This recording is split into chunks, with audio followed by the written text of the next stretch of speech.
as I said, super thankful to have you guys with us again. I'm coming at you live from the offices of Peak Travel. So if you haven't been here, welcome. If you have, welcome back. We miss you. We can't wait to get you in here again, obviously. If you see lights adjusting in the background, know that Jim is here as well. And because as it's getting darker out, he may need to do some stuff. So don't think that I'm surrounded by ghosts or anything. It's all legit. I am going to share my screen and we will get started with our presentation tonight. And are looking forward to having you guys with us and really looking forward to having you with us and engaging and learning more and things like that. Also want to let you know that like I said, we are recording this, so if you end up having issues or want to share it with somebody else or anything like that later, please do. But know that we are going to use the chat function. So we're going to keep your audio and visual off, right? And we're going to ask you a couple times to weigh in on chat.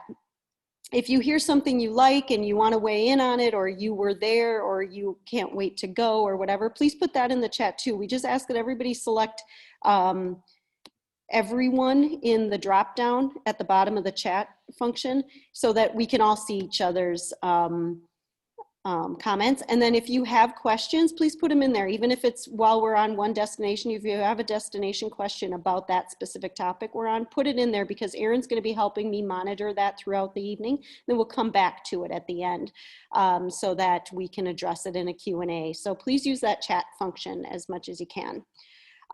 In fact, let's give it a little test here. Use the chat function if you have traveled since March. Doesn't matter if it was a road trip out to Yellowstone or some, can you hear me okay? Yes, we can hear you. Okay. Or some road trip locally wherever you're at to see a state park, or if you actually got on a plane and flew out to California to see family, or whatever the case was. Write in the chat, let us know, have you traveled, where have you been? And we'll share more of that as we go along. So let's see, what are people saying here? Yellowstone, Charleston, oh, the Outer Banks, that's awesome. Duluth, Black Hills, a lot of good national park time, right? I think that's one thing that maybe this has allowed us to do, and even my family, we saw some things here in the Midwest that we wouldn't have gone to because we're always traveling internationally. Now, don't get me wrong, we're yearning to go international, but also maybe reminds us of the blessings that we have. And let's see. Arizona, oh, Big Sur, one of my favorites. So yeah, so great. Glad to see people are out and about, and it will only get better from here, right? So thanks for sharing that. All right, let's get started here. We are going to talk a little bit tonight about the agenda, what's going to happen tonight, what's the structure of tonight.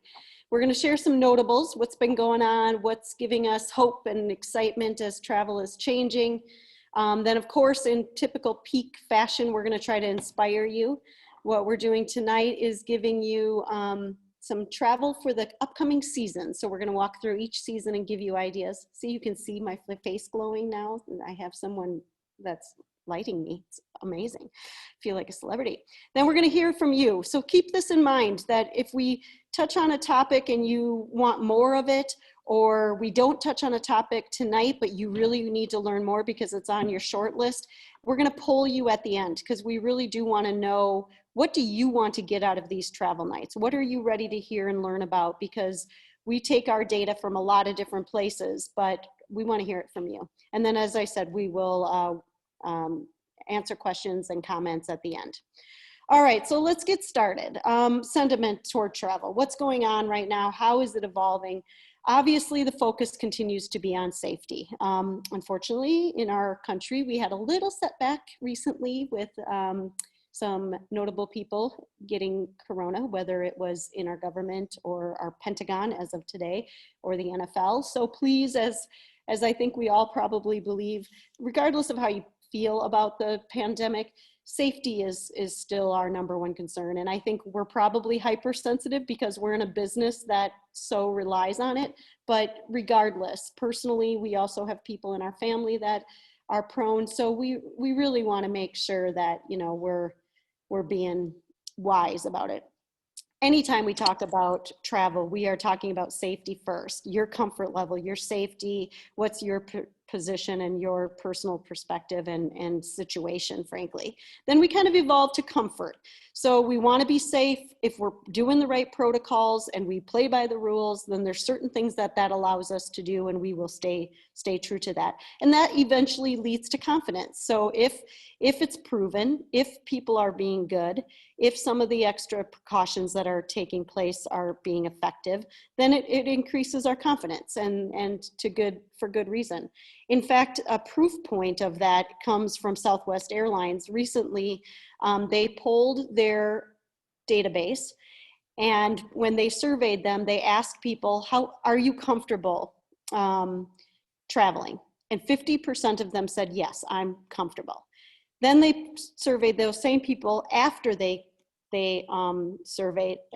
traveled, and 80% of them said, I am now comfortable. When you see it in action, and I will say that there's a couple airlines that are doing better than others, and we can talk to you about that on an individual basis as the time comes. But it is interesting to see how it evolves, that when you're on the outskirts and you're like, okay, yeah, I mean, if you're doing the right things, I'm comfortable. But to evolve to confident, that's a whole nother emotional, place to be. And that's where we're, longing to get to, right? And I think we're getting closer and closer. So what's tipping the scales on comfort to confidence? And really so much of that comes down to how is the testing. And you'll hear from us a lot tonight. And frankly, most places that we're featuring tonight are safe for us to go. And I mean us, meaning US citizens. We are kind of bringing up the rear on people who are being let into a lot of countries.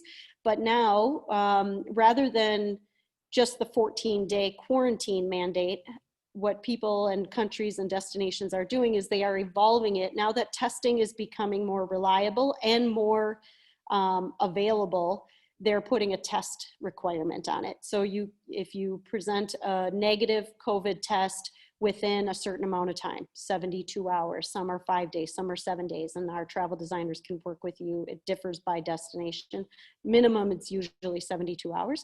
So that's really changing people. I mean, it's got to be, a PCR, very reliable test, and we can help walk you through and guide you on how to ask your doctor about it or how to find the right place to get tested and things like that. But that is helping to convert people from comfortable or still focusing on the safety to now feeling a little more confident to go.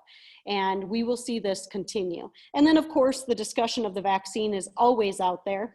It's a little more controversial for some people than others. So that's why I think with the testing, I mean, that if you're getting on that plane, nobody is tested positive, because if they did, they're not getting on the plane. And then a lot of people, once you land in your destination, they do another test.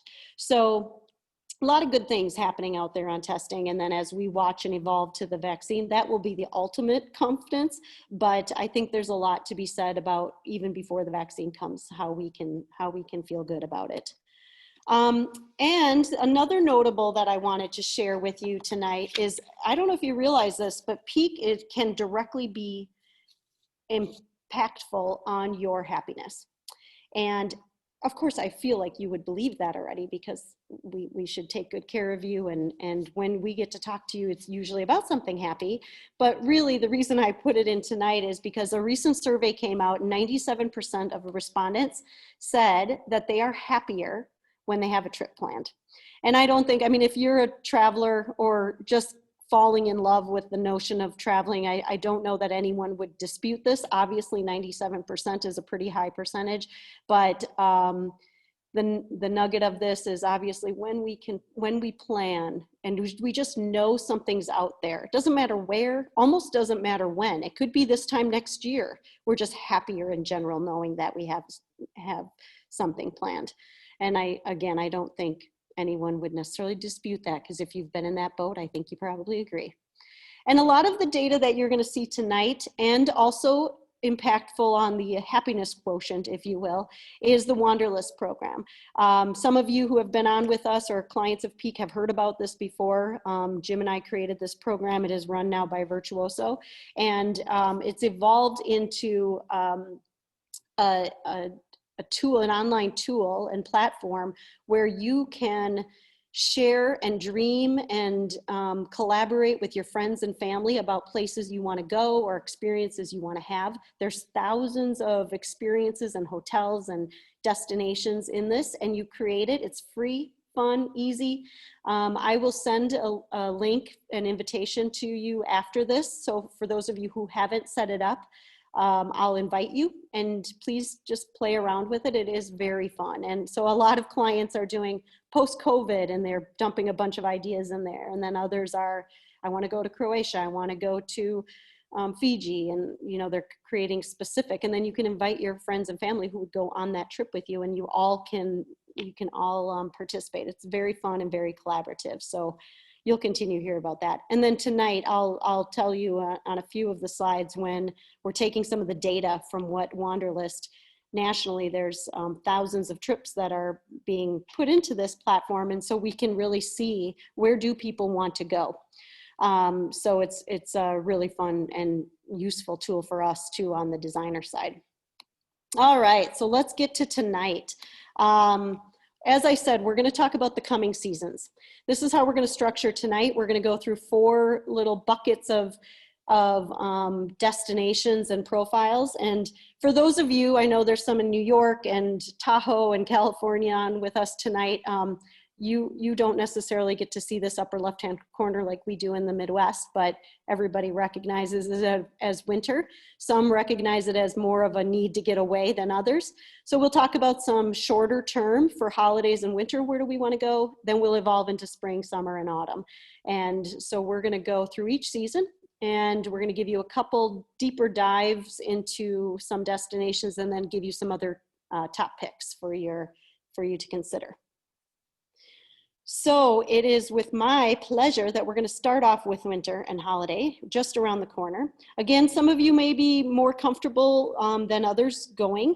If you are, you will know that we are at your side to help plan, make sure we're making wise decisions, make sure we understand, kind of give you the assurances that you need before you travel, during travel, so that you can make good decisions. And there are a lot of places that are open, Mexico and the Caribbean in particular. So you'll see some top picks on that come up. And others might have your sights set out further. So those will be for later in this presentation as we go through the seasons. But for those of you who are looking to get away for the holidays, or Q1 for a winter getaway, we're going to share with you two destinations. We're going to start with St. Lucia, and then we're going to go to Tahiti, and then we'll give you a couple other ideas as well.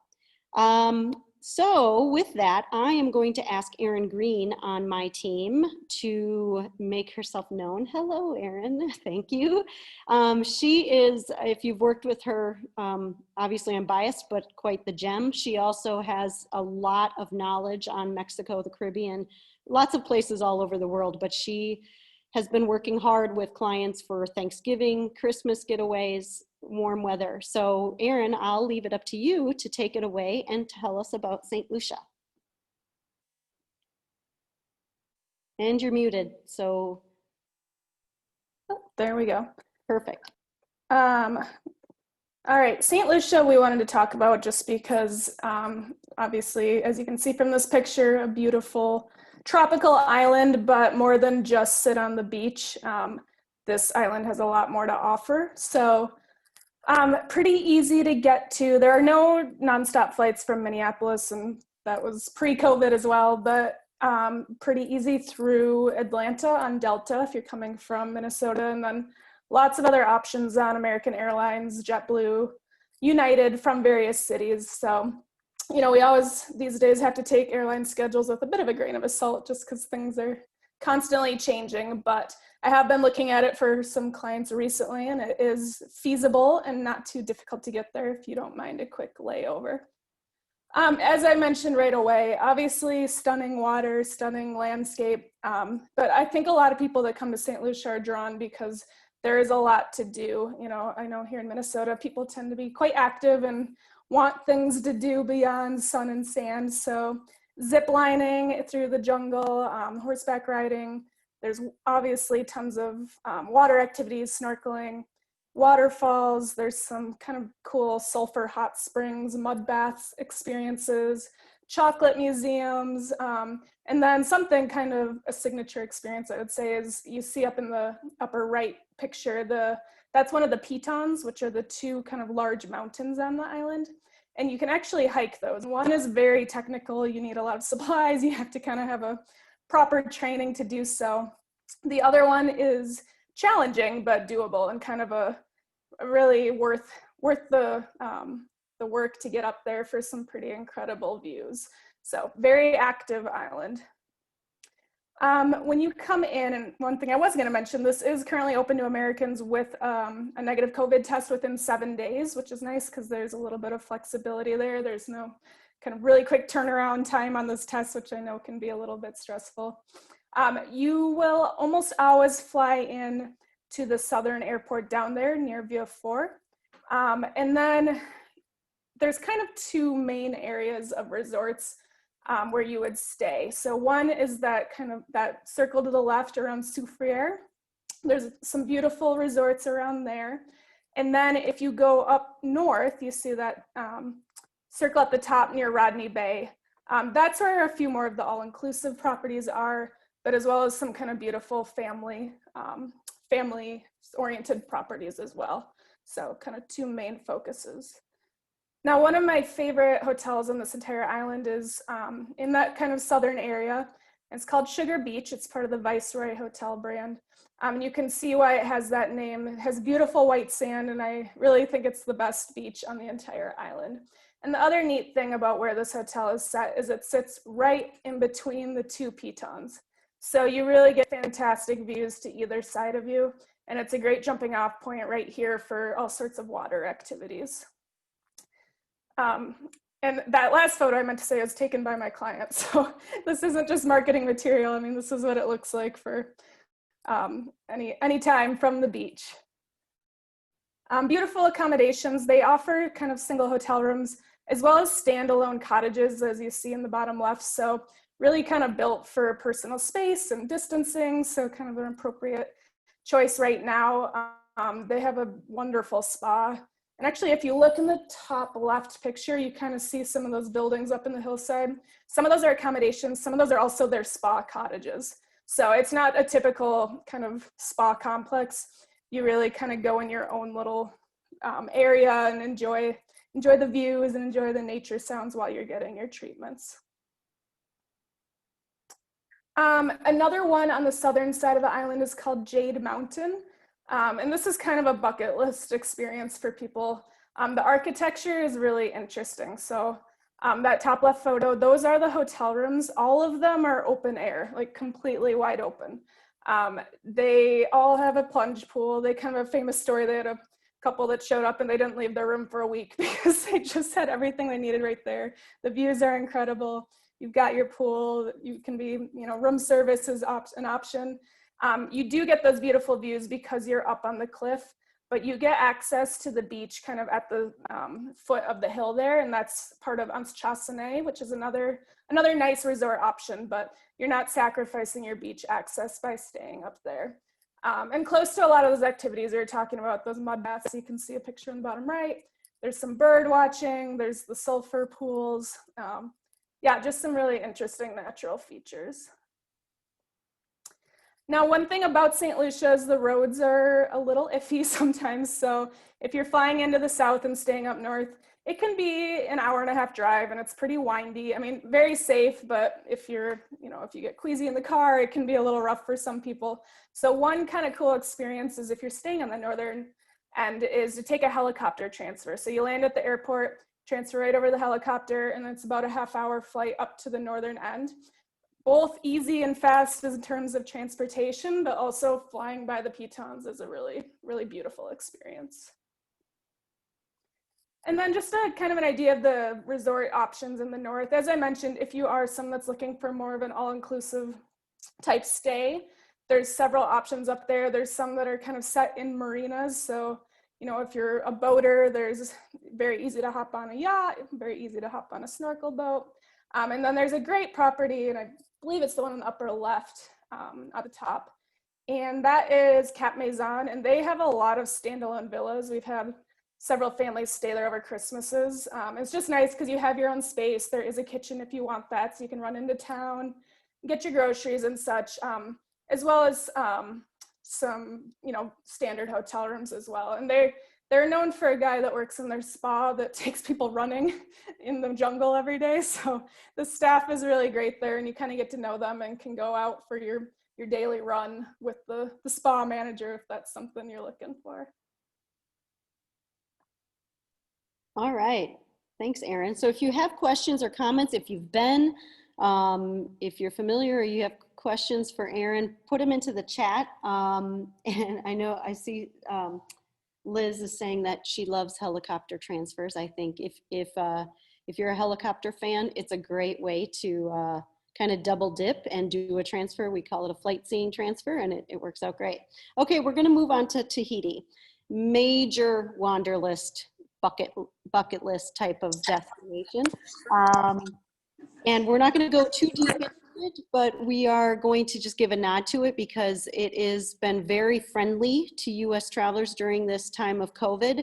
So again, requires a test. Pretty much most of these, we're not going to repeat the restrictions or the protocols for each destination. Ask us specifically, and we are monitoring them every day because they do change. But this one has been a steady Eddie in terms of very consistent and letting us in. And it is a bucket list item because it is one of maybe 4 or 5 places around the world that has those lovely overwater bungalows. And that is a lot of reason why it is a bucket list item. Great for couples. We send a lot of honeymooners here, or couples doing a anniversary trip. Of course, families can go too, but for this little splurge of an activity in the overwater bungalow, it just tends to call out, usually you stay put for a week and you're in that, and it screams R&R on a beach destination. Again, we're gonna do a map. You're gonna see a map pretty much each time we focus on a destination. So where is Tahiti? It's in the middle of this big blue ocean. It is 8.5-ish hours, maybe 9, depending on, from San Francisco and LA. There are direct flights on Air Tahiti Nui or Air France. So depending on your flight schedule, we would put you on one of those, and then it's direct down to French Polynesia.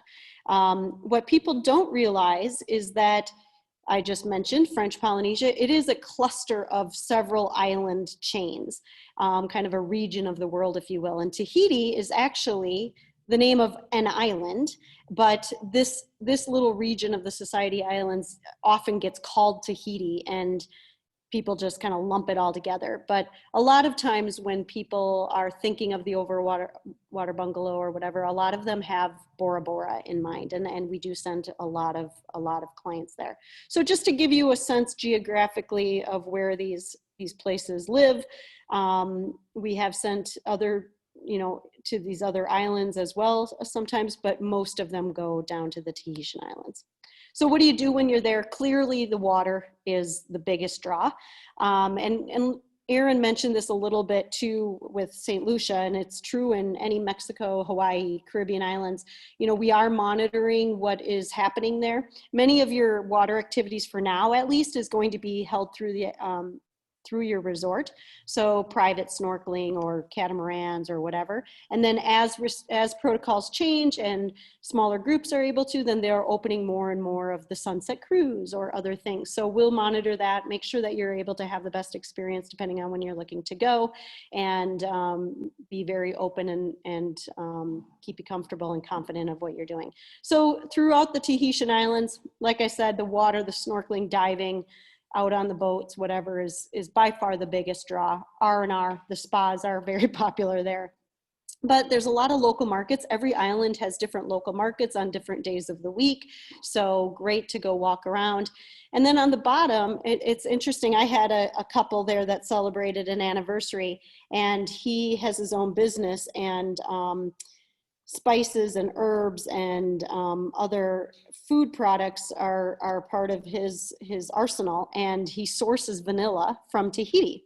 So I lined up a private vanilla bean farm, a plantation, a vanilla plantation. So on the left, that is, and it's on a little island called Taha'a, and great little boat ride from Bora Bora. And then on the right-hand side is also a pearl farm. That's right on Taha'a, and great little experiences that you can have just as a day excursion from Bora Bora. So little tricks of the trade and little things to experience some of the other islands too, even if you're home based in Bora Bora or Tahiti. You fly into Paete, so lots to do and see, but a lot of times you just kind of, this is an R&R relaxation and diving and snorkeling destination for sure. But so beautiful. And I think as winter is approaching, sure looks good to me.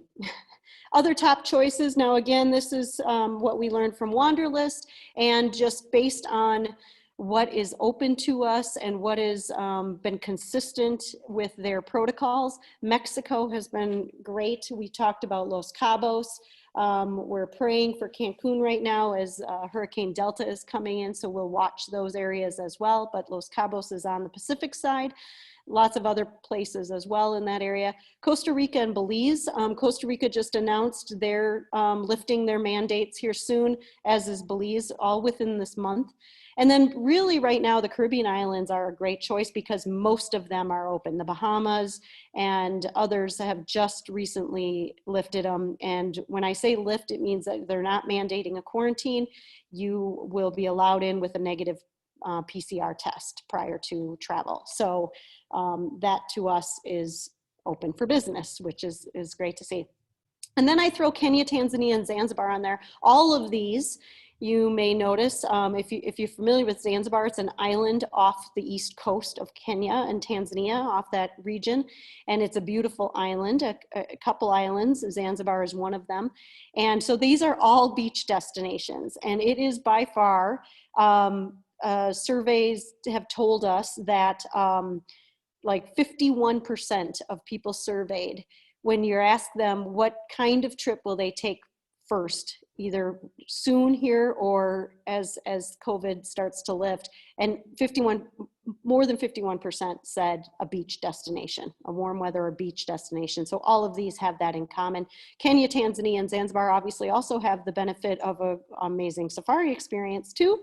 And they have been Tanzania, one of our affiliates has been booking Tanzania like crazy. It's a great time to go. It's like you have the Serengeti to yourselves. It's pretty amazing. So keep those in mind as other choices that if you're looking to get away in winter, some other good ones. All right, spring. So if winter's a little too early for you and you're kind of hanging out, or you're going to do both, or you're planning, your next series of travels, let's talk about spring. We're defining spring kind of as that April, May, early June time period. And we're going to focus only on one destination in spring because we're going to take about 10 to 12 minutes to do so because we have a partner joining us from Croatia. She is in Zagreb, and she's going to talk to you a little bit about Croatia, and then just briefly at the end about Montenegro, which is a sister country right down the coastline. It's on the Adriatic Sea. It's the Dalmatia coast. So she's going to share with you a little bit about Croatia. So please help me welcome Dolores. Thank you, Linda. Hi, friends and travelers. I'm happy to be here with Peak, and I will present a little bit something about Croatia and Montenegro today. My name is Dolores, and I'm with Calvados Club in Croatia. And I will take you through a journey through these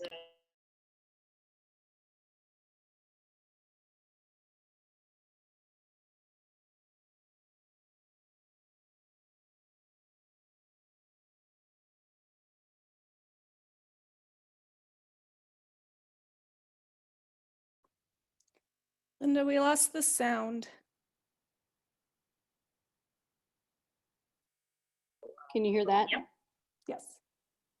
Okay, thanks. So we will start with the Linda, you need to stay unmuted. There you go. Yeah, all right. beautiful beaches and really pristine nature. I will give a brief description of Croatia's major destinations. We will start from Istria, then Plitvice Lakes, and then the Dalmatian coast. And we will finish in Dubrovnik. So just to let you know that 101 Croatia would be the Dalmatian coast, which could be done comfortably in a week from Split via the islands of Hvar and Korčula to Dubrovnik. If you add Istria, it would be about 10 days, and if you add Montenegro, 12 to 13, but we can play with that a little bit. Let's start with magical Istria region up in the north.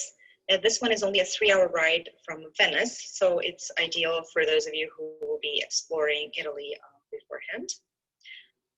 Istria really has it all. Rolling hills with vineyards, with olive groves, these hilltop stunners, Roman ruins. So it is actually great and fun for all ages. But the true star of Istria and its major draw are undeniably truffles. We have very hands-on and special experience in Buzet village with a local family who are the 3rd generation of truffle hunters. And you'll be visiting them and their cute truffle sniffer dogs, and they will take you to their woods, do the truffle hunt, and then afterwards the mom would cook lunch with the catch of the day. You can do even a cooking class, so this is definitely the thing to do when spare. The hotels we love are situated either in the inland or on the seaside, of course. One of our favorites is Meneghetti Wine Hotel. This is a Relais Chateau property located amidst the vineyard in the idyllic inland. It has this rustic decor, stunning settings, 3 swimming pools, and a Michelin-starred restaurant. And these private villas that you see, some of them have their own private pools. There's also an in-house winery, and it's altogether not too far from the sea. And in the photogenic Rovine, as we like to call it, there is the newly opened Grand Park Hotel. It has truly $1 million view over the Adriatic Sea and the town of Rovine, very spacious rooms, huge spa, several infinity swimming pools. So this is a very, let's say, Instagrammable spot. We will continue down south from Istria via Plitvice Lakes to Split and the Dalmatian coast. Just to let you know, this is a long day. It will be probably the longest day while on tour. From Rovine to Plitvice, this is about 3 hours. Then you'd spend 3-4 hours in the park exploring the nature, walking or hiking. And then there are a couple, 2.5 to 3 hours again down to Split. But this is totally worth it because this is basically the only way to see this beautiful park. It's one of the most beautiful national parks in Europe. There are 16 lakes that are interconnected with stunning waterfalls, and you can pick the duration of the tour, so it doesn't have to be strenuous. It's great for kids as well, and you get to see all the highlights. And we are in Split. This is where the company is based, so we call it the most beautiful town in the world, but of course we're a little biased. This is not only a former Roman palace that is 1700 years old, but also a living monument that has so much to offer to its visitors. We offer many experiences here in this area. private rafting, zip line, sea kayaking, even Game of Thrones touring because it's part of the filming locations as well. Krka Waterfalls, or it's closer to Split than Plitvice, so if you're just staying in Split, it's a great for a day trip. We even do a day with an archaeologist to awaken your inner Indiana Jones. But I would just like to present briefly our favorite experience, which is a food and wine pairing with a private chef and sommelier. These two fun guys do a market walk in the morning with you, and then afterwards, using those ingredients, they would prepare a lavish food and wine pairing in a stone bale house outside the town overlooking Split. And this is a great experience, one of our top rated ones, but not just for foodies, but also for everyone, because these two guys are really, they know how to throw a party. So they're fun characters in general. Our clients usually stay in one of the two boutique properties in the city center, like Cardo or Judita Palace. They are cozy, charming. They have this classical decor and personalized service. And if there's one place in Croatia where clients should stay in the city center, it is Split, as this is a very vibrant and lively place, and you want to be right in the action. From Split, right here, you would take a private boat around these beautiful islands to Hvar, the sunniest place in Europe and Croatia's most popular island. It's famous for its nightlife during the summer season, but also it has so many beautiful beaches, or islands around, and charming local estates with homegrown food that you can visit. Just to mention, we do luncheoning in the abandoned village of Malo Grablje, a little outside the old town. But the best experiences are definitely boating around either Baklani Islands, which are right across from Hvar. You can do this in half day, or if you want to take a full day trip, there are Vis and Bishovo Islands that feature beautiful eerie blue grotto that you can visit with our speedy VIP access. So you skip the lines and make the most of your day. The best hotel in Hvar is Palace Elizabeth. This is a landmark hotel with history dating back to the 13th century. It was called after the famous Austrian Empress Sisi that encouraged the construction of the first Hvar hotel. So it was just refurbished and newly opened. It's gorgeous, and it definitely has the best location in Hvar. We will slowly leave Hvar, although you can spend more time there, going down to Dubrovnik. You can do this by boat, or part boat, part land. If you do it by boat, you visit the islands of Korčula and Mljet down to Dubrovnik. And if you do part boat, you do private boat to Korčula, and then via Pelješac Peninsula, which is the wine and oyster region, you get down Dubrovnik. And there it is, the town of many superlatives that for majority of people probably needs no special introduction. It's on everybody's bucket list, and it's probably the prettiest town in Croatia. Lately, it's been known as the King's Landing in the super popular Game of Thrones TV show. And one of our special experiences actually include a Game of Thrones tour with a local guide that worked on the set. So that's very interesting for most of the clients. As a day trip, we include visits to Pelješac Peninsula. As I said, it's a wine and oyster region. And our special experience would include a private oyster farm tour with a local farmer and on his boat, and also a lunch on his private island in Maliston Bay. So this one is not to be missed with all the oysters and mussels and the beautiful nature. In Dubrovnik, there are many great properties. So you can really pick and choose what you like, but we mostly use Villa Dubrovnik. It is a virtuoso property that offers ultimate privacy, this contemporary and sleek decor, and stunning sea views. Believe it or not, we are already leaving Croatia and going towards Montenegro. From Dubrovnik, there's only 1 hour ride and some border crossing formalities, and you enter Boka Bay. It's Mediterranean's only fjord and a place of unparalleled natural views.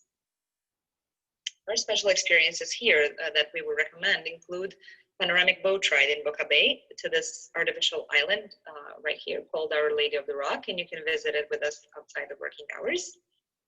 And also we like to do Skadar Lake touring with visits of the best wineries in the country. Montenegro abounds in great and upscale hotels. For example, Tivat's region, Porto Montenegro, that is situated in a super yacht marina, and its style is reminiscent of grand Italian palazzi. It has awesome facilities, especially the spa and pool area, and it's situated right by Tivat village, so it's really close to all the action. We're also excited to announce the first one and only in this part of the world. It's going to be ready. It was supposed to open already, but it's going to be definitely ready for 2021 season. And it's going to be a truly spectacular property with beautiful views and private villas, 6 pools, and many dining options. So it's going to be a really great upscale resort. The last, but definitely not the least, is the superb Amans property in Sveristefa. It's consisted of this island park right here, which is a former 15th century fisherman village transformed into a beautiful hotel. Villa Milocek Park right here in the second bay, which is a former residence of Montenegrin Queen. And in the third bay is the Amans lavish spa. So I would like to thank you for your attention, and I'm looking forward to welcoming you in Croatia soon. Remember, when you're ready, travel responsibly. So thank you to Dolores. You know, it's great. We've had a lot of clients go to Croatia. It is a great time right now to go to Croatia. They have been very consistent with their protocols and welcoming U.S. citizens in with the right protocols. That is one of those destinations, and we're going to profile Iceland a little later too. And I would put those two at among the top destinations that were really battling over tourism. And now, as I was talking more to Dolores, it's a great time to go because not as many people are there. Again, as long as we can ensure that the experience you get on the ground, you know, if it's a destination where if the restaurants aren't open or things like that, then obviously that might sway our decision. But if you get the same experience that you can or very similar, it is a great time to see some of these places. We love spring, and frankly, Croatia could have fallen into spring, summer, or fall in our mind. We love the May, June, late April, and we love September and October because it is a little bit of the off-peak season for Croatia. So it does affect pricing or tourist saturation and other things. We've had clients do that oyster farm tour that she mentioned. We had a group, I think I saw Peggy and Jeff are on here. They did a backroads trip in Istria in that north region, and we paired it with Slovenia. They flew into Venice, we road tripped them to Slovenia, and then they ended on their bike trip and then followed it up with Dubrovnik. So there's so many ways we can do it. So keep that in mind. It is an amazing destination. Jim and I have been very fortunate to go there, and I'm already dying to go back. Okay, so in fashion of our structure tonight, a couple other Wanderlist top choices for spring. Many of these could again cross into several seasons, but South Carolina, somebody had mentioned they were in the Outer Banks and South Carolina, Charleston, not necessarily a bad time to go to that place. Hawaii, of course, year-round destination, but spring is great if you tip it off the end of spring break or right when summer vacation starts. Egypt has been open and is a very welcoming place right now for US travelers, so keep that in mind. April and May is right on the front end of when it starts to get really warm there, so great time to go. Peru and Machu Picchu is probably one of the only places on this list that aren't quite open to us yet, but hopefully by the time spring comes, we'll monitor that. And again, Peru with it in the Southern Hemisphere, just talk to us about the best time to go and we can help you with that. Aaron was actually there not long ago. And then Ecuador and the Galapagos are open as well. So March, April, May, great time to go there as well. All right, into summer. So again, we're just kind of looking out. So again, I'm all about making you happy. So we're looking to plan. And if summer is on your radar and you're comfortable and confident with what summer's going to hold, good time to start planning that. We are going to top our summer off with Alaska. Even this past summer, we had several clients go to Alaska. They, again, have been pretty consistent, negative PRC PCR test. So even though it's one of the 50 states, they're requiring a test for you to come up there. Totally fair. I don't usually show a map of something that's part of the 50 states, but as you know, Alaska is huge, first of all, and there's so much to talk about. We have to narrow in on a few. So I wanted to just show you what we're going to talk about tonight. We're going to talk a little bit about Fairbanks. Anchorage is usually the main hub that people come in and out, but we're going to talk a little bit about how we alter that depending on what you want your itinerary to look like. Seward and Homer is down on the coastline there, and then on the left-hand side, that is highlighting Katmai National Park in the Kenai Peninsula, which is really known for Brooks Falls and the brown bears. So these are the areas, when I talk about them, at least you can maybe visualize a little bit about their geography and where we're talking about on the map. So we're going to start with Fairbanks. We talk about this, it is in the Arctic Circle. It's just north of the Arctic Circle. So it means that some things there are really unparalleled to many places on Earth.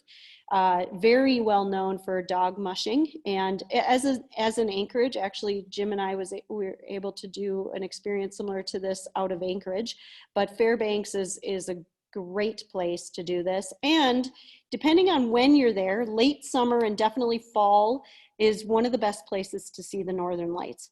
So again, depending on your itinerary and what you're looking to accomplish, sometimes we'll fly people into Fairbanks and then down into Anchorage and out. And then you don't fly in and out of the same place, but it doesn't matter. And then you get some of the Arctic Circle type of experiences with Fairbanks. Anchorage is what most people think of as kind of the gateway into Alaska, and for good reason. The airlift, we'll continue to monitor it throughout COVID, obviously, but it is where most of the direct flights come from all over the country. So no matter what coast you're on, or if you're in the Midwest, good airlift there usually. And this is nice because if you want to spend a few days, it can be a really good home base for several day trips and experiences. For example, I mentioned the Kenai Peninsula, Katmai National Park. Upper left, that's Brooks Falls. That is the experience. Jim and I were able to do that. It is phenomenal. We stood there for literally 2 or 3 hours and just watched the entertainment going on around us. They don't care that you're there. It is one where I have those National Geographic photos where the bear is catching the salmon in its mouth as it's jumping. It's fairy tale stuff. So you can do a round trip, day trip out there. You can stay there, stay out in that area. It's something we'd want to talk to you about the pros and cons of and what the accommodations are like. But it can be a day trip if you want it to be. On the upper right, obviously, fishing in Alaska is no problem. This is obviously fly fishing in the rivers, probably for either salmon or trout. So great experiences there. You can do fly-ins or road trip with a private guide. We've had some dads take their sons or families that want to go. Great option from Alaska. Flight seeing with the float planes, even flight seeing up into the glaciers where you land on the glaciers. A lot of choices there. And then the lower right is Denali National Park with many used to know it as Mount McKinley. Now it's Denali. You cannot drive in the park, which is kind of intentionally why I picked this photo. Those buses is how you get around the park. They do not allow cars for environmental reasons and congestion and things like that. If you've been to Yellowstone, which I know some of you have, you could probably appreciate that. So sometimes depending on, again, of your itinerary, you can stay in the park. A lot of times we have people stay outside the park, but then others just do a day trip. You can take the train. The Alaska Railroad train is a great day trip and a great way to see several places within Alaska. So again, depending on you and what you're looking to do and how much time you have, Chris Nosworthy does a lot of our land-based Alaska itineraries, and he's gonna ask you several questions because, you know, obviously we customize the itinerary to make sure you're getting what you need. Then we we almost always have Seward or Homer on the agenda, because now you're out to the coast and you're out to the water, which just opens up a whole nother array of activities that you can do. And I will say, Seward and Homer, it is a great self-drive. We just rent cars for people and help them with the map and where to stop along the way. It's a beautiful drive. We've done it. It's gorgeous. It's easy. Or we can do a private driver depending on your likes. But out there, of course, it is known for whale watching, humpback whales and orca or killer whales. Plentiful in the summertime. They migrate back and forth to Hawaii. In the summer is when they're in Alaska. Glaciers, it is a great way to get out on the water and see glaciers. Fishing again, this time you're looking for halibut usually, or other fish, but halibut is often the draw. Our friends did this, and our friend caught like a 400-pound halibut, crazy, brought coolers back, lasted them for months. And then kayaking and other activities out on the water. If in this COVID time or even beyond the COVID time, a lot of people just like to be remote and they want to just stay in one place and do their activities from there. This remote lodge happens to be Winter Lake Lodge, and it is one of our favorites. It is an all-inclusive property, which is not common up there, but all, you know, your activities, your foods is all included. And it is a great home base, either just to chill and enjoy the scenery. They have a very well-known chef on property, or to do an extended stay and then maybe add just one of those other components into it. Up to you, but if you don't want to move around as much and you want to be a little more isolated, this is a great choice. And then we didn't talk about Juneau and a lot of other places, the Inside Passage, and there's a whole beautiful coastline. So I'll just give a nod to that quick. We do, and Alaska is one of the most popular places for cruising. Unfortunately, the cruise industry has been hurt so bad, and unfortunately, I think sometime unfairly hurt in this day and age, but they are taking amazing protocols. They will be back up in operation and make people feel confident and good again. We do always, whether it's Mediterranean or anywhere, we do favor the smaller ships, just because of the experience. This one happens to be an expedition ship by Lindblad, which is National Geographic, 120, 130 passengers, and they won't maybe even be operating at full capacity. This is a great way. We have a couple partners, Silversea, Lindblad, Uncruise, that we love their expedition cruising. You get off the ship, it's smaller, and you go into the Inside Passage. Juneau is often a port on those stops. So keep that in mind, because sometimes we'll do a cruise, you'll end in Juneau, and then we'll maybe fly you up to still be able to get a few days of that other activity in there. So again, depending on what your path is, I would either hook you up with Liz to help do a cruise, and or Chris if there's partially land in there, and great combinations. Iceland, I mentioned that we were going to talk a little bit about Iceland. Again, one of those kind of a little bit of saturated. It was becoming so popular, and it had been for several years pre-COVID, but they were really good before the European Union all got together and decided to adhere to the same protocols. Iceland was actually open to us for quite a while in the COVID time. Then they decided to follow suit with the EU, but they're going to be one to watch, because I think they will be lifting their protocols and doing, in fact, they're talking about already doing the testing and stuff like that. Great jaunt from the US. This picture shows Reykjavik, which is the main city and always kind of your first stop into Iceland. But pre-COVID, this just goes to show that no matter where you are in the country, pretty easy to get to Iceland. Obviously, the airlines will be working their way back to something of this type of nature for flights. But New York and Minneapolis and a couple California, you know, a lot of places that took you right into the airport outside of Reykjavik. So good to know, because it can be a pretty easy destination. A lot of times it might be a 7 to 10 day itinerary just going to Iceland. And for others, we might do it as a 3-night, 4-night stopover on the way to Western Europe or Scandinavia. So either way, good way to check it off your Wanderlist so much to do there. In fact, it's called the Land of Fire and Ice. It's known for its volcanic activity. It's the Blue Lagoon you may have heard of. It's the mud bath, geysers. They have a lot of the fire and the bubbly and the waterfalls, and then the glaciers for the ice part. The lower left is, they have such charming fishing villages on the northern coast and partially on the southwestern coast. Just great little quaint villages to walk around in. And then again, a lot of times we recommend people down on the lower right trying to give you a feel for what the coastline looks like. Very rugged in some areas, just very photographic, and we recommend getting out on the water. Great whale watching depending on when you're there. Again, we're focusing on this for summer, so this is a lot of what it would look like during the summer months.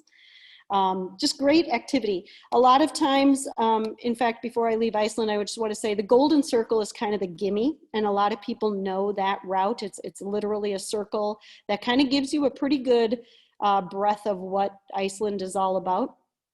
Easy to self-drive, but even great if you can do a day trip with a tour. We have private guides that we hook up for you, and you go off the path. You see waterfalls that people didn't even know were there because they took a different path that they were told to take.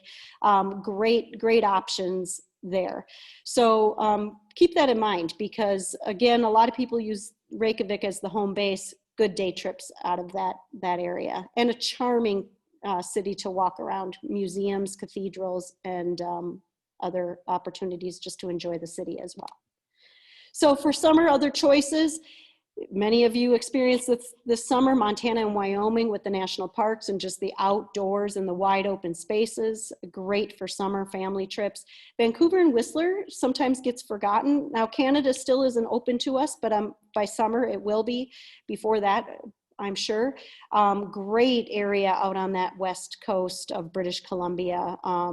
In fact, Whistler is very popular for ski too. So one thing we didn't talk about during the winter is the ski options, either here in the US or if Canada opens to us, possibly making your way to Whistler. Portugal, great summer option. Also, like Croatia, love it for spring and fall for the off-peak season.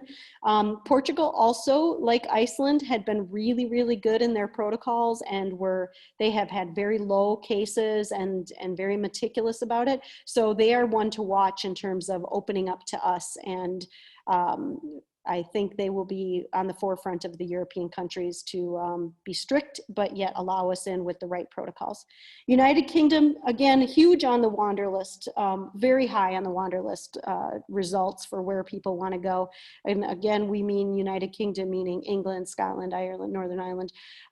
So that also on a lot of people's Wanderlist. And then summer, for those of you who know me, know I am a diehard polar region person. I've been lucky to go to Antarctica and the Arctic 3 different times, and Arctic expeditions in the summer. If you're up for seeing the polar bears and that's on your Wanderlist, great time to go in the summer. It's a very limited season, and those cruises, because they may or may not be doing full capacity, are booking up. So if we can get you a pretty low risk option on deposit and getting a refund, now would be the time to really be looking into those things, because they're selling out. Okay, autumn, we're gonna end on autumn. I'm gonna once again ask Erin to come in here and give us a little bit of her insights on Banff. Several of us have been there, but Erin has more recently than some of us, and she's gonna share with us about that beautiful place in Canada. Yeah, absolutely. So I'm sure several of you have been to Banff, and when we talk about Banff, Banff is the name of a town, Banff is the name of a national park, and then most people kind of use the word Banff to describe Banff and the surrounding areas such as Lake Louise, Yoho National Park, Jasper National Park, the Columbia Ice Fields, just kind of a pretty large region of Alberta. So to get there, most people will fly to Calgary and then rent a car, and it's a pretty easy, about an hour-and-a-half drive right into Banff from Calgary. And you really want a car while you're out there anyway, so that you can, get to trailheads and do some sightseeing. They actually do have a pretty robust public transit system, but if you're trying to kind of do some remote hikes, you want to be able to get around. What to do while you're there, you can see me in that picture there. I was there in April, so you can definitely see some snow on the ground still. If you go in the autumn, you know, you're gonna have some nice colors, beautiful weather. Things slow down in the fall, which is really nice because Banff gets pretty crowded in the summer when kids are on vacation. But you can see on the left, I did a helicopter tour while I was there, which was absolutely stunning to see all the kind of snow-capped peaks. And then the picture on the right is the Banff gondola, which is a fairly standard gondola ride right in town. But once you get up to the top, I'm not a huge museum person, and I could have spent hours in the museum up there. It's really well done about wildlife, the natural area, the history. And then there's a fun little hike you can do to an old weather station once you get up there. So fun little things to do right near Banff. If you go up north of Banff into Jasper National Park, that's where the Columbia ice fields are. And the picture on the top is the Ice Explorer. And when I did this, I thought it was gonna be a little cheesy or kitschy, but it was really neat. I mean, those wheels you can see are almost as tall as I am. And so this bus essentially drives you up to a glacier. And it was really stunning. The sun was out. Some of you maybe have been on glaciers in New Zealand or other places. Pretty just kind of unique ice forms. And it was a really kind of fun experience that surprised me. Obviously the hiking is fantastic, whether you want to do an easy loop around a beautiful lake and see kind of those glacial blue colors in the water, or if you want something a little more intense, a day-long thing. We work with some guides that can take you on a private hike so you learn a little bit more about what you're seeing and can set up some fun experiences. I know we've had people do fondue with a view, and they'll set up a beautiful fondue lunch while you're kind of taking a break from your hike and enjoying the views. So just really stunning scenery. Lake Louise, you guys may recognize this hotel. This is kind of a bucket list hotel for a lot of people. This is the Fairmont Chateau, Lake Louise. It's right on the lake there. There's nothing else up there. Obviously just the stunning scenery, but there's also hiking right there. You can hike up about an hour and a half to a little tea house in the middle of nowhere called Lake Agnes Tea House. And it's almost like a little restaurant, but they just serve tea and snacks. And so you hike up there, have tea, hike back down, and then definitely book a lake view room if you can to enjoy the view while you have a nightcap or two.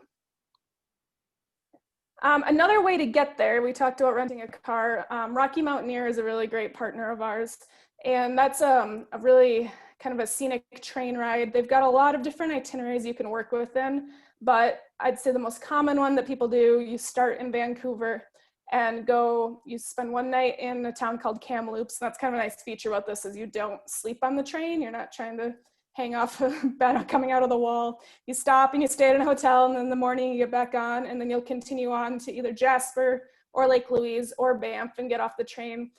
They've got glass roofs and ceilings, so you're seeing everything as you go by. I saw a bear when I was on there, and the train slowed way down. Just kind of a very unique train experience, and scenery gets more and more dramatic as you go in, and then you get off in the Banff area and do either a little more guided exploring on a coach or rent a car. And if you're someone that's active and wants to do a little more hiking, another just pretty unique experience to get there. Great. Yeah, Banff is so beautiful. We do love it in the fall. And if you do like travel by train, it will be back next year, obviously in the summer. And that's why we put it in autumn for next year. It is a great time to go, is like September, October as well. So if you have questions about that, definitely put them in the chat. Erin will come back to us at the end and can help answer questions there. And I have to say that I picked that Lake Louise photo on purpose because I wanted you to see the property, but that did not do justice of what that water looks like. It is so vibrant and beautiful that if you haven't been, again, it should be on your Wanderlist. All right, thanks, Erin. We're going to now move to Italy, our beloved Italy, who is actually doing well. Jim and I were just following a Canadian travel advisor that we know and are part of a group with, and he's there for like 5 weeks and was just saying how wonderful it is and how they're getting busy because a lot of Europeans are there. So they're waiting to welcome us again. But I wanted to focus on a very narrow part of Italy, and that is villa rental. If you've joined us for previous travel nights, we've talked about villas before. It doesn't matter COVID or no COVID, it was becoming super popular even before this all crazy hit us, because people love to have their own space. And again, I say it, but use it as a home base. And I am so nostalgic to share this picture because those of you in the Bent family that are on, this was Villa Bice. We stayed there last November. It's in Tuscany, and so amazing and gorgeous, and we loved every minute, and that's a whole nother night. We could just go into that over wine. This, just to give you an idea of what the insides of some of these villas, this was Villa Bice where we stayed. A lot of them are that charming Tuscany European with a little bit of a modern flair. They're beautiful.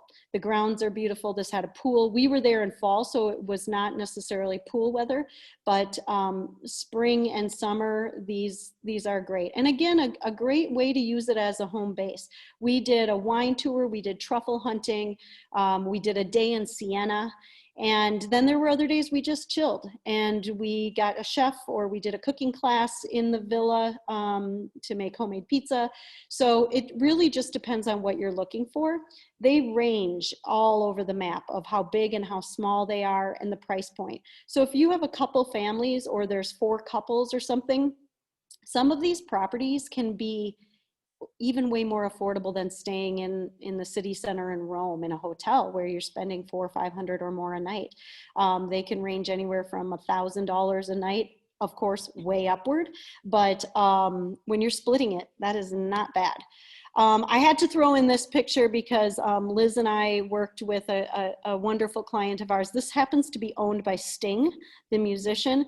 Again, this photo doesn't do justice, but I just wanted to give a nod to the range. The gardens on here, there's horseback riding stables that we were able to rent Sting's villa, and a multi-gen family stayed there for a week and had an amazing time.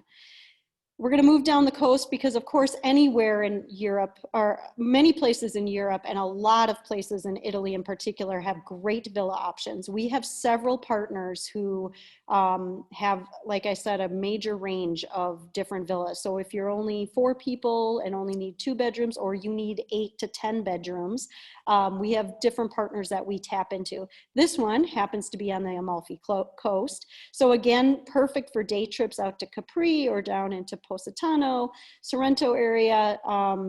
Beautiful. And if you've been to Italy several times, maybe Lake Como is now on your list. And again, just to show you, it can be up in the hillside or right on the water, depending on what you want. And just so you know what role my team takes when we do villa rentals, obviously we spend a lot of time understanding what you need, where you want to be, who's all going, and the needs of the family or the group, and we will narrow down. There are thousands of choices. Villas in Italy, hundreds of choices alone. So we will help narrow in on it for you, but then also we'll help you map out your week. A lot of people will stay 7 to 10 days. So we'll do private guided tours. We'll bring in a chef. We'll plan out your night and your menus. We'll get you private drivers or rental cars. We might have the bottom left, a trio for dinner one night. It just depends on what you are looking for, but we can kind of help you with that concierge service to help make the most of your week and have a good balance of doing activities and going out and seeing and enjoying where you're at, with the ability to have a house and just chill and read a book and have dinner together in the house one night. All right, we're going to end on some top choices, some Wanderlist choices for autumn. Utah with the national parks down there, Nova Scotia and Quebec City when Canada opens to us, huge and should be on your list if they're not. Of course, beautiful with autumn, but also just very charming areas that not a lot of people think of. Greece, again, very popular and very well touristed, but by next autumn, have no hesitation to start planning now for Greece for next autumn. And then of course, African safari can be on almost any of these seasons, frankly, whether it's Eastern to do the Serengeti or the gorilla trekking, or Southern to do Victoria Falls or Cape Town or anything around there. It is not too early. And I can't even emphasize that enough, because in a normal day and age, we would be encouraging people to plan their safari 9, 12, 18 months out. Gorilla trekking, we plan 12, 18, 24 months out. So if that's on your list and you have it in your sights for 2021, it is not too early to start having that discussion. All right, we're gonna do a little poll quick, and we're almost done here, so I'm gonna let you guys go soon. Sorry about that. But I wanted to ask you guys to choose, because, you know, we follow the statistics and we know what's going on and what we want to share with you. We hear from you, but we hear a lot from other people. Tonight, I want to hear from you. Pick 3 of these destinations, and I'm sorry I had to limit it to 10, but it's an infinite scroll, so if you kind of watch it and scroll down, pick 3. You should be able to click on 3 different ones. Destinations or experiences that you would like to hear more about in our coming travel nights. So maybe it's next month or in a future one. What's of particular interest to you that you would like to have us spend more time talking about, like we dove deeper into some of them tonight? Are you guys able to see the poll and participate, or yes? So if you can, click 3 of them. Let us know what's of most interest to you. And we have African safaris and the polar regions, more about some of the Caribbean islands, Costa Rica, Belize. Cruising, are you ready to talk about cruising? Because God knows we are. Definitely for next summer and fall and beyond, for sure. Ecuador, the Galapagos, Egypt, Greece, Portugal. And then more about South America. We do get a lot of interest in Peru and Machu Picchu and some of those. Are you guys able to, Erin, can you give me a feedback on, are you able to go ahead and make your votes here?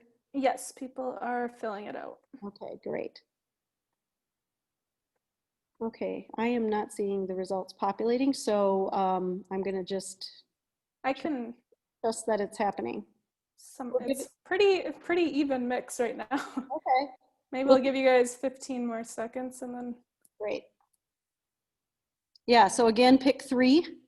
You should be able to select multiple. So if you can pick 3, that'll give us some direction for what do you guys really want to hear us talking about for the future travel nights.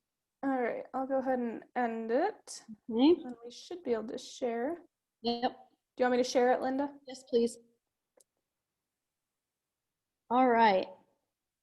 So can you see that? Yeah, Costa Rica and Belize are the winners. And Costa Rica is just about to, they're announcing their change in protocol and with a negative COVID test. So we anticipate that business to peak here soon. And Belize as well. They had been really, really good managing their cases. And if you guys hear us talk, we love Belize. Many of us have been, I think Jim and I have been like 6 times. You can't get enough of it. All right, this is perfect. I appreciate the input. We will take it. And let me just, before we go to Q&A, and Erin, I'll have you pop back in. If there's any comments or questions, please type them now and Erin will come back. But let me just end on a couple final thoughts. And again, back to your happiness. It's all about you and your happiness factor. It's also about me that we own a travel agency and I would love to start planning travel again. So planning now is not a silly idea because we're jamming 2 years worth of travel into probably 9 months or slightly more.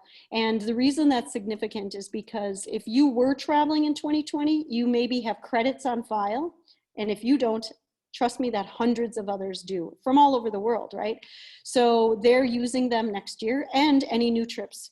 So while it may seem silly to hear that availability is an issue, we already are hearing that. Even on African safaris where the lodges are small, they might hold 16 to 20 people. That's not a lot when you're forcing this many people into that time. So planning ahead really is going to be fruitful for you. And again, ask your travel designer. If you don't know who to reach out to, just email me specifically and I'll hook you up with the person who is best suited to help you.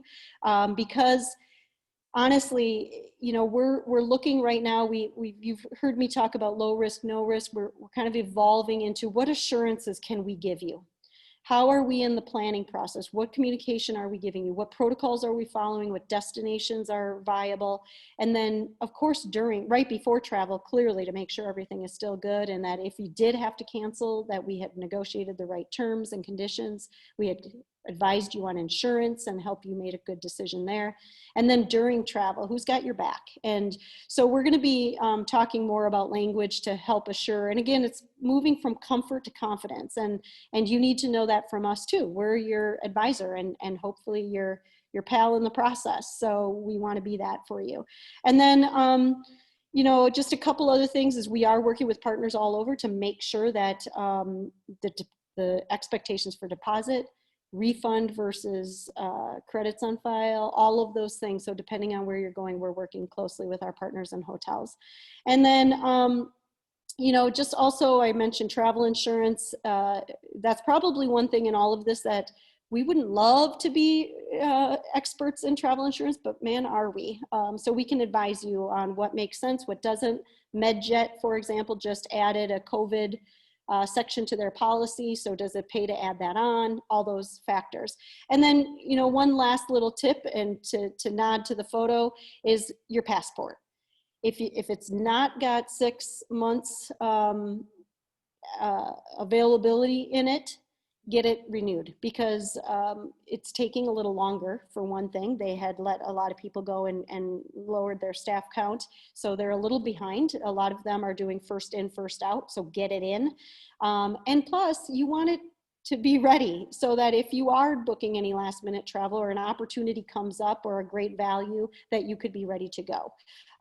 So just keep those things in mind and let us know what you're comfortable with and how we can help you. All right, Erin, we are going to jump to any questions or comments that you want to bring up or that we can address, or maybe you've addressed already. No questions I don't think have come in, just lots of positive comments about past trips to Croatia and yeah.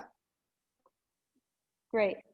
Yeah, so oh, I see somebody, you know, a couple people weren't getting the poll, so they typed in the chat. So thank you for that, because I want to capture that. Good to see like Egypt, Italy, Iceland, because some of these, like Egypt, I've really wanted to go more in depth on that. It is a great destination to consider right now, and planning for spring or beyond could be a great option. So with that, if there are no more questions, I really thank you for joining us tonight. Stay tuned for the next invitation, and you will probably see some of the poll results be addressed in it.